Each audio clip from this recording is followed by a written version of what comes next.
रक्षाबंधनच्या आदल्या रात्री एका बहिणीचा लाडका भाऊ तिच्या आयुष्यातून कायमचा निघून गेला.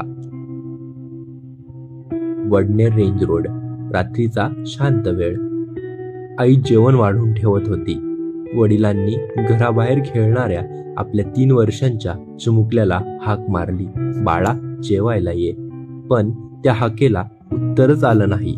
वडील बाहेर आले, चारही बाजूला पाहिलं आणि मग नजरेस पडलं टोमॅटोच्या फडात सांडलेलं रक्त. क्षणातच काळजात धग झालं. गावात आधीपासून बिबट्याचा वावर आणि आता आपल्या बाळाचं नाव सुद्धा उच्चारता येत नव्हतं. वनविभाग, गावकरी, श्वान पथक, ड्रोन सगळेच धडपडत होते. तासनतास शोध घेतला आणि शेवटी रात्री 12 वाजता उसाच्या शेतात चिमुकल्या आईचं निर्जीव